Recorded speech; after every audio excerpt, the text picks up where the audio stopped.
Paul Royer est un des experts qui assume une lourde responsabilité, celle d'inspecter l'état de 250 barrages construits en France pour divers usages. Eau potable, irrigation, contrôle des crues, soutien d'étiage, loisirs.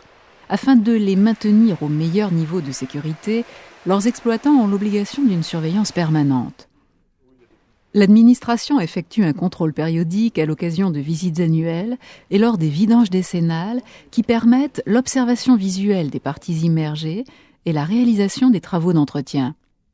Pour les barrages relevant de sa responsabilité, le ministère de l'Aménagement du Territoire et de l'Environnement a délégué cette mission au CEMAGREF en raison de son expérience en matière d'ouvrages hydrauliques. Au-dessus du niveau de la retenue normale.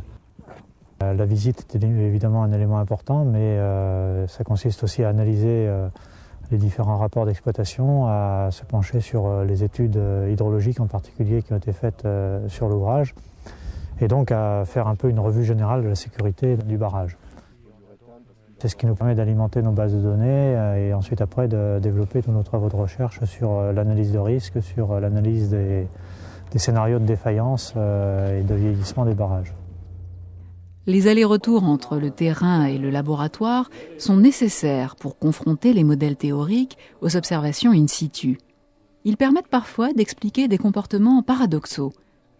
Par exemple, un barrage en enrochement est plus lourd à l'air libre qu'un barrage rempli, du fait de la poussée d'Archimède qui libère les blocs de rochers de près de 40% de leur poids.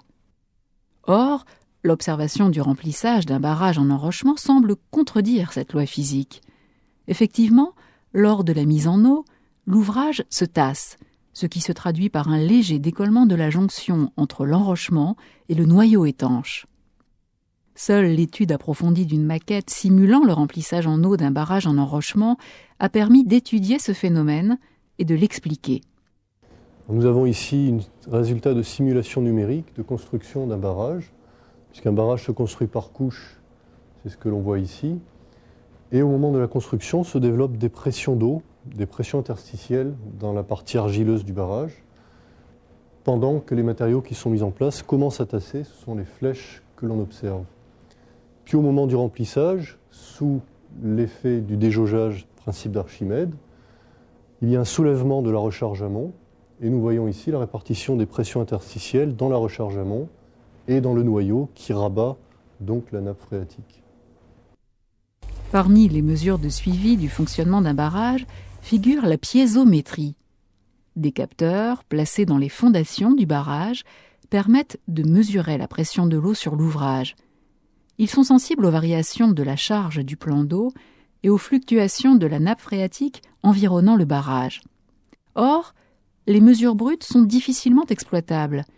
Sur une dizaine d'années, les variations du plan d'eau ne sont pas comparables aux variations enregistrées dans le même temps par un piézomètre.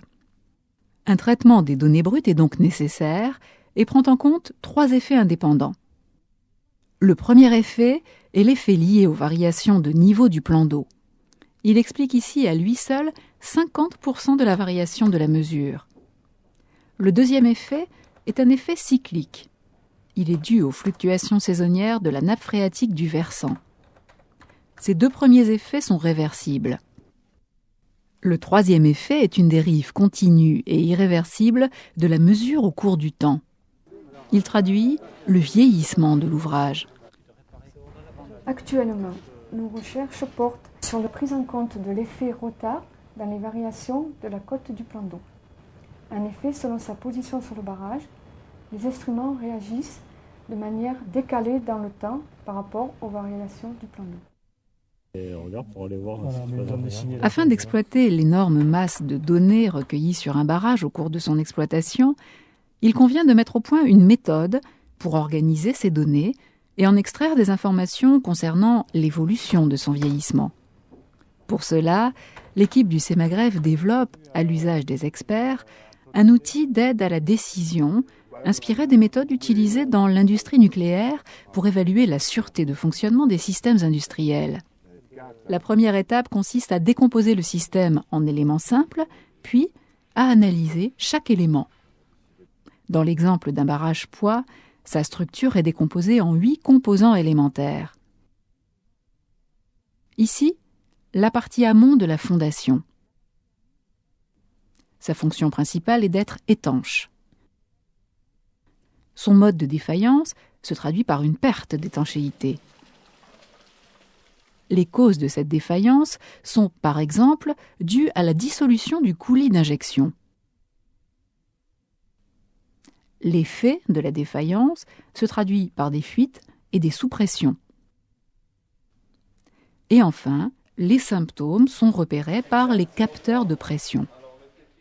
Le modèle d'élaboration des scénarios aboutira à un outil d'aide à la décision destiné à l'expert qui permettra de capitaliser le retour d'expérience, mais qui permettra également de gérer une base de données de scénarios de vieillissement.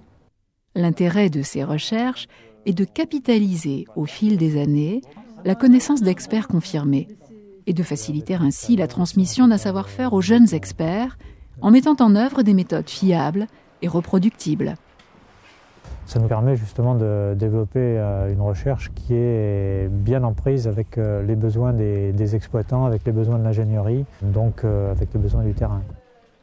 Van amont en état impeccable, van aval corrodé sur son tablier aval et également sur le cadre. Le cadre est également très fortement corrodé, tout ça est à réparer.